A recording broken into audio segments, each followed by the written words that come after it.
id Software are known as the kings of the FPS genre, and they have made 3 legendary franchises over the years: Quake, Wolfenstein, and Doom. But what if I told you that there was actually a 4th? Before the resurrection of Doom in 2016, there was Rage in 2011, a game that was supposed to be the next big thing, the next hit for id Software, pushing the technology forward. A mixture of Mad Max, Fallout, and Borderlands, the game was set to be very successful. And when the game came out, it was received really well. But it then got surpassed by Doom 2016 and totally forgotten about. And that was until 2019, when id Software went to try their luck again, this time around releasing its sequel, Rage 2. There was just another problem: Doom Eternal was coming out next year. So many people forgot about Rage 2. And I'm here to tell you, is Rage 2 good? Is Rage 2 underrated? Is it a hidden gem and one that you should check out? Well, before I go any further, welcome to Stay Tuned on Gaming. I'm your host Damon, where I get to talk about video games for as long as I want. And today we're going to be looking at the id Software as well as Avalanche Studios developed, published by Bethesda, a ragefully addicted hidden gem, Rage 2. And of course, if you like the video, like it, subscribe, and comment down below. Tell me, do you think Rage 2 deserves its flowers to stand next to Doom, Quake, and Wolfenstein? And what do you think about the title? Let's find out in the video what I thought about it. Let's get into it. The story of Rage takes place 30 years after the original game. And preface here, I didn't play the original game, nor did I even watch any of the story. So I'm not going to be able to tell you this is like the first game or people or characters showing up from the first game. I only played this game and I'm basing my review on this story of what we have here. The story starts with you taking control of a ranger called Walker. You will live in Vinland and is eventually immediately attacked by a new emerging threat, the Authority, led by a now dead General Cross, who has been revived with cybernetics. After a fierce battle, the Rangers lose and Vinland is destroyed. You then awake with your aunt dead. She now tells you that you have to restart Project Dagger and to stop the Authority once and for all before they actually take control of the wasteland.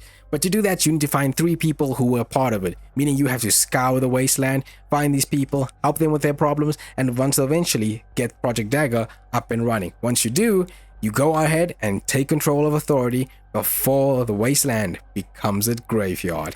Now, that's the story in a nutshell, and to me it's a mixed bag. It starts off hard with this really cool introduction of the Authority, General Cross, playing up some history. You have a stepsister called Lily. All of this is really cool, and then it just never really gets going.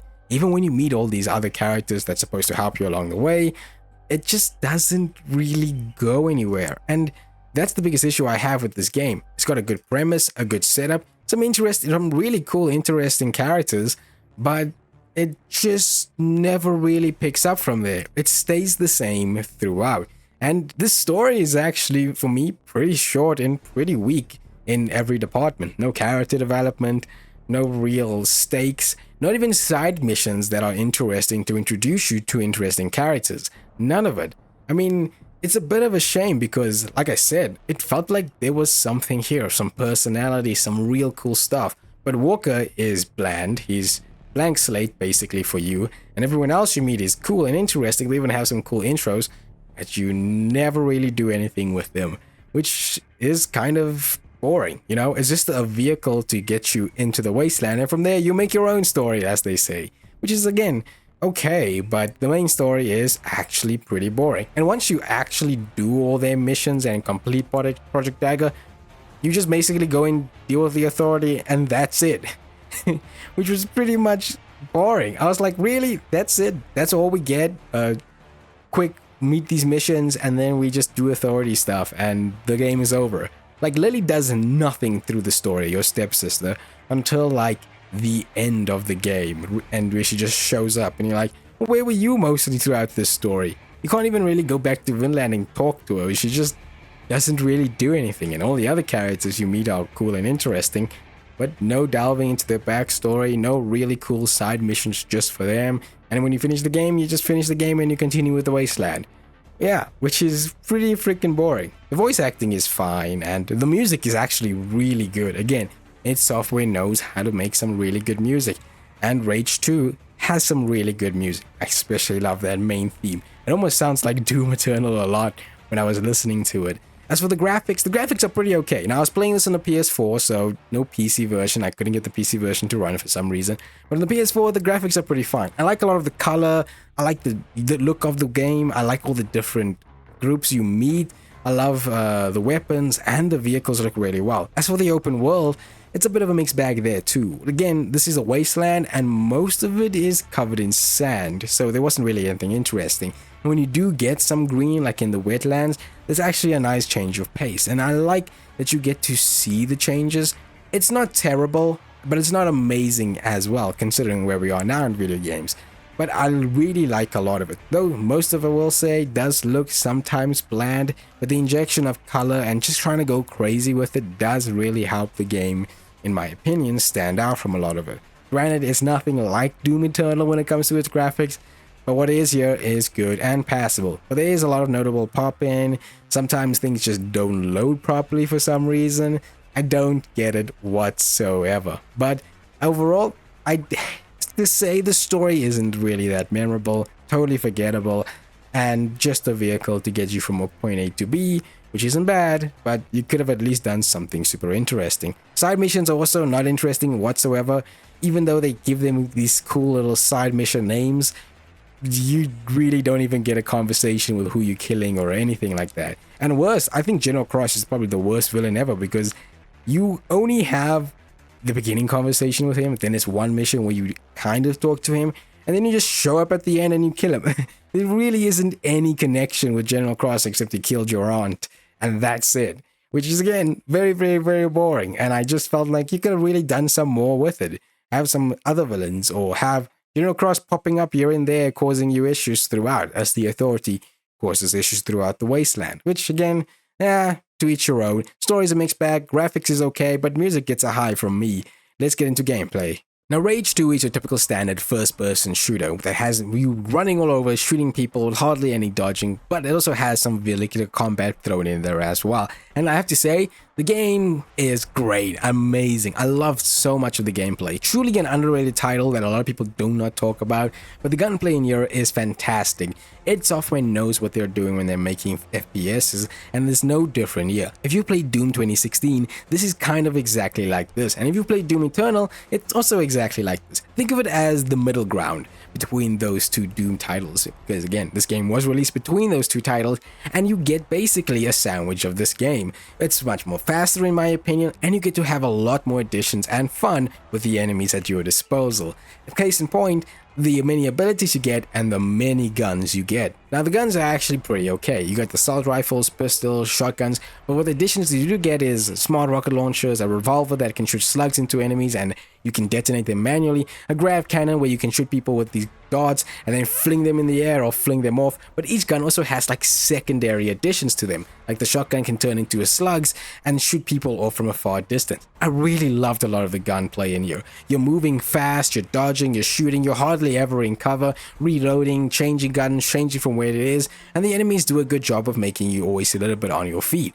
But this helps is with the addition of all these abilities. There are so many abilities in this game, and each one does some really cool stuff. You have your normal things like a big shatter, like melee attack, which is really awesome. You got a vortex, which you can send people into the air. You have a grav jump, so you can get to high places and not. You got a dodge, just like in Doom. You have this big slam attack where you jump into the air and then you slam down on people. This just makes it move much more faster, and I super loved it. It was so great. You also get something called overdrive, which is a temporary superpowered state that not only regenerates your health, slows down time, but makes your guns even act more differently and become more powerful. I super loved it. This just mixes everything within the gunplay. I loved creating a barrier, jumping in, trying to jump as high as I can to make a slam into it. Maybe if I have somebody from a far distance, throw a vortex, get him in the air, kill him. You even have a defibrillation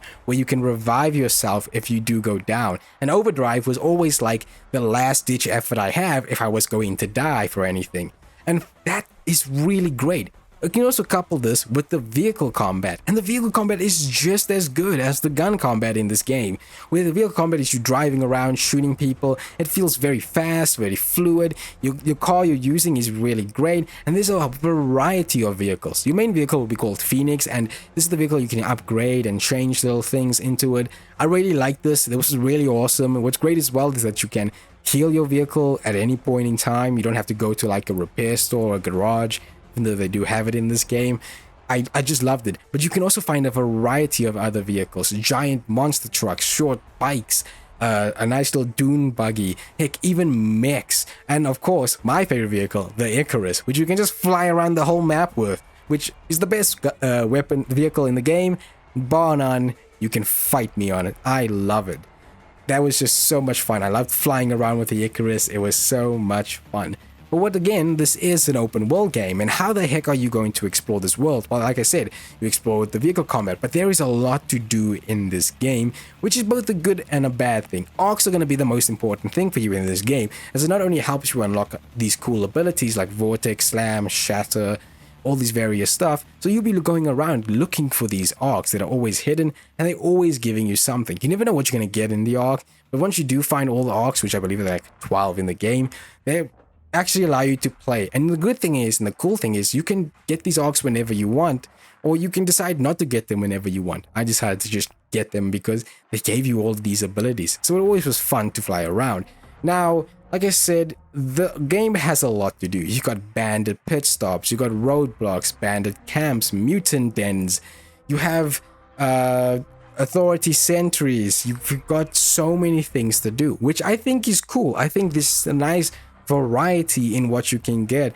I love the exploration in the game, and it was a lot of fun to do and drive around. With your vehicle, you also can do races, you can take on enemy convoys, which you can find anywhere in the world. You can do races whenever you want, and the best thing about it is that you can call a vehicle literally at any point, at any time in the open world, which is so much more fun than you having to either go somewhere or like go to a garage or anything. I loved it. I loved that I could just see a convoy in the distance, it's driving up, I wanted to go in that convoy, let me just summon a vehicle immediately, get into it and drive. I think that was so awesome. And you can summon any vehicle as long as you take it back, you find it, take it back to a trade town, and then you can just summon it wherever. I thought that was really, really awesome.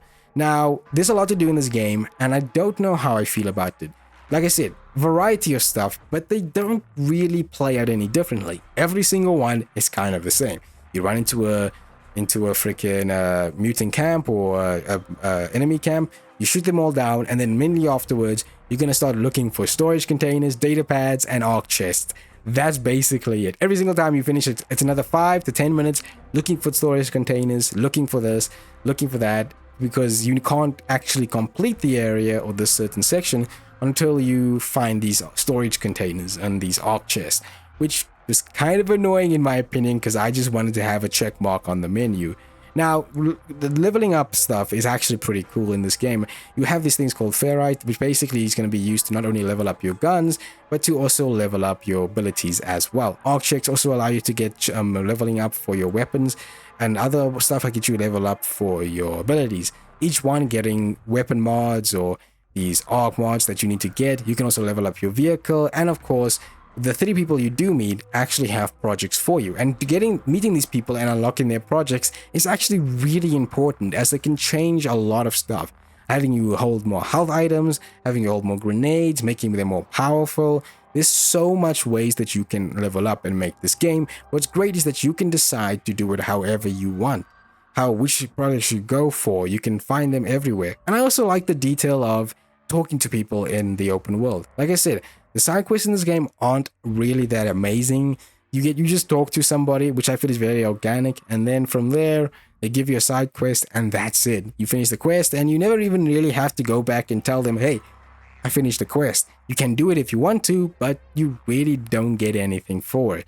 Once you complete a certain amount of quests or areas for the very different 3 people that you need to meet, you then unlock a main mission, and then once you do their main missions, their main mission is basically storyline is done, you do the other 2, and then eventually you can take on the final mission. And that's really it. Now, like I said, the repetitiveness comes in when there's so many things to do in this game and it plays exactly the same. Like I said, you kill enemies and at the end of it, you're looking for chests and data pads and arc chests. The game is also not that challenging. I played it on normal, then I switched to hard, and it didn't really make a lot of a challenge. Don't get me wrong, I had fun throughout, but it's only really once or twice I really died.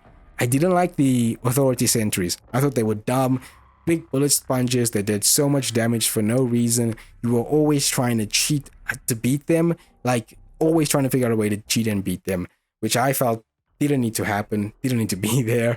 It just didn't really do anything. And you don't really unlock a lot of stuff. Like I said, the only reason you're going to go out and do these things is because you want to get the arc chests or maybe the storage containers. Other than that, you don't really have to do it. There is some organicness from finding these things, but your map will be so full of stuff. Bounties, side missions, bandit camps, pit stops, roadblocks, convoys. Your map will get full of things to do. But it's also just, it doesn't have the same, like I would say, balance between being fun and awesome when you find these things and then getting a reward for it, right? It's kind of just, it all blends together and it doesn't make any situation unique. I would have loved if the gangs were a lot more different than what they were. There is some notable differences, but not enough to be like, oh no, I'm going with this gang or that gang. The open world is also really boring for most of it. If you're driving from one end to the other, there's really not anything that you'll find on the map. There'll be moments where you'll find enemies shooting each other or fighting each other, but it doesn't really do anything.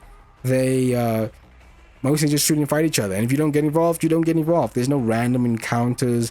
There's nothing that can take you out. You can maybe run into another person driving, or you can maybe run into someone else shooting you, but you don't even have to follow it up. You can get out of these situations a lot. So driving around can get pretty boring, which is why I flew a lot of the time on the Icarus, because it was just so much faster and quicker to get from point A to B. So I'm always flying in that thing because it was so much fun. Don't get me wrong, I love the combat in this game. I love the vehicle combat, but the open worldiness does get a bit stale. Rarely, while the map is big, it's not so huge, which is actually a good thing in my opinion.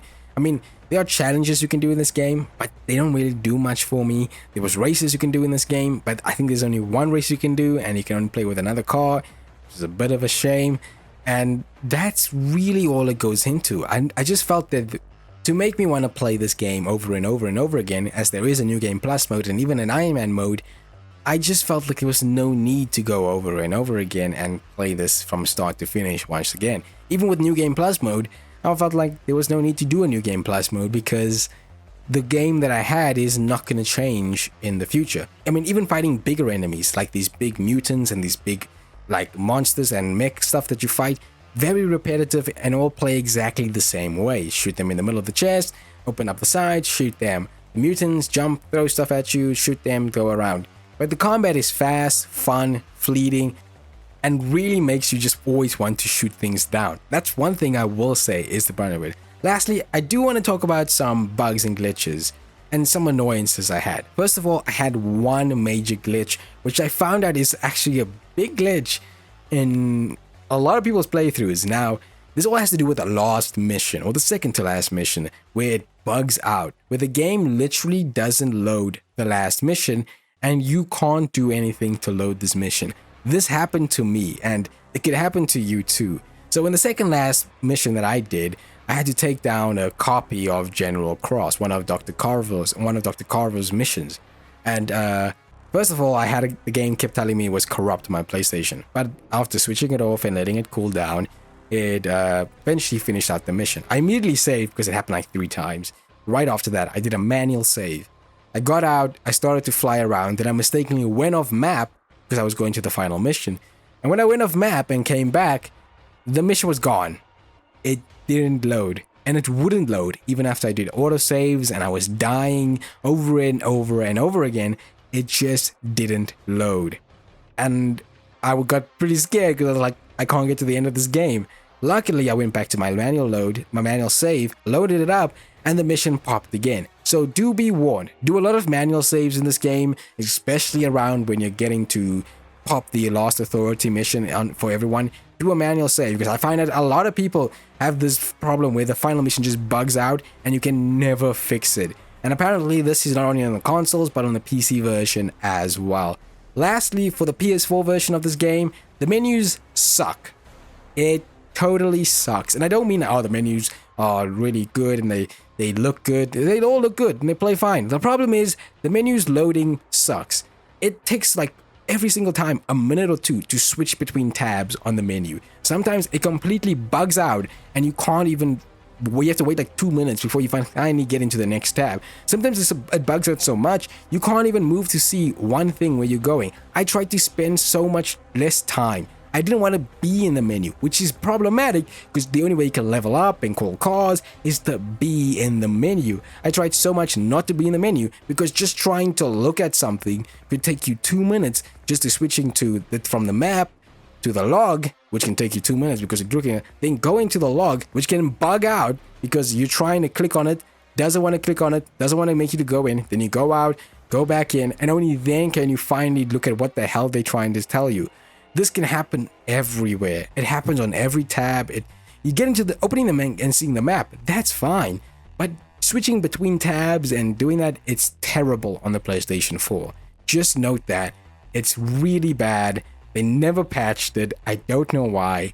This game runs fine, except for those two problems I have with it. That big bug at the end, and then this freaking menu freezing thing that happens literally every single time, like constantly. I don't know if this is the same thing on the PC version. I can't tell you. But on the PS4 version, this happens all the time. Every single time I went into the menu. I got afraid of going into the menu because I just didn't want to have to spend every time trying to figure out what's happening in this menu. So do be warned about that. But everything else, this game's gameplay is fun. So much fun. If you wanted a mixture of both Doom games, some Borderlands, and just Mad Max, which I haven't played, but people have said this game is like Mad Max, then I recommend this game for you when it comes to that gameplay. I recommend just playing this game alone on this big, fun, open world setting and shooting people because it's really that good. Overall, Rage 2 is a really good time and a really underrated title and a hidden gem in my opinion. While the story isn't amazing, it makes up for it in its gameplay department and vehicle combat and gunplay. Look, the world is fantastic. I think the world is really good. The graphics aren't bad, but really you're staying for that gameplay and it's so much fun mixing with all the different abilities, moving all around the big areas. Where Doom Eternal and Doom is very small maps or small areas for you to go around in, it's all around to exploring the world and a huge areas of you to jump up, go down, shooting all this stuff. And while there is some repetitiveness in the open world, it was always fun shooting up mutants and bandits because I was having so much fun with it. You can find Rage 2 basically everywhere. It's on Xbox, it's on PlayStation, and it's on PC. I know it's on Game Pass on PC, it's also on the PlayStation catalog that you can find there. There's a couple of bugs and glitches, like I said, that final mission bug, it's still prevalent. Make sure you do a lot of manual saves, everybody. It's the only way to make sure you don't get caught up in that bug. And be aware of the PS4 version menu stuff, like I said. It kind of makes me not want to recommend the game on PS4, but I would seriously recommend it if you can get over that little small hurdle with it. But this truly is a game I think you should check out, and you'll probably have a really good time too, especially if you're looking for a shooter that's just a little bit more fun and doesn't take itself a little bit so seriously. I recommend you have a really good raging time with Rage 2. Alright everybody, I'll see you in the next game. And that's the video, of course, you know, like, comment, subscribe, share, all the algorithm, YouTube stuff. Game the system, everybody. Yeah, I had a great time with this game. It was really good fun. Like, I've been wanting to play Rage 2 for a while, and I wasn't sure if I was going to enjoy it as much, because, you know, I remember when the game came out and there was all this hype about it, but I really, really enjoyed playing this game around. I did find it pretty repetitive. Every single time I finished the mission, I was like, oh my god. Gotta look for storage chests, data pads, arc chests, all those things, and it's just like it became really annoying. But once I unlocked like the third guy that gives you all the projects for like the ranger stuff, oh my word, being able to find it on the map and in the area was a godsend. I recommend anyone do him first because he's the best one if you really are gonna go exploring in the world. Yeah, I think this is a really an underrated game. A lot of people don't talk about this. Id Software don't talk about this. Bethesda doesn't really talk about this as well. And it's a shame. I think they could have done something with Rage 2. Could have probably been a nice little new series for them, new franchise. Because Rage 1, was held back because it was time constraints and the technology wasn't there. And this one, they could have really made like a Doom Borderlands game. And while I don't think it understands why those games are successful, it still shows that there's something there, and they could probably give it one more crack at it. It probably would have worked. Though I did think the microtransactions was all bullshit and everything like that with the Rage coins, and I think that's all pretty fucking crap in my opinion. But yeah, anyway, like, comment, subscribe, all the normal YouTube stuff, game the system and the algorithm, and check out the other videos I had. I just did one now on Daemon X Machina, a truly weird mech game that was supposed to be the mecha renaissance but failed to be so. On the other end, check out the Blasphemous review. Really enjoyed doing that game as well. Game that should never be forgotten. Alright guys, see you in the next game.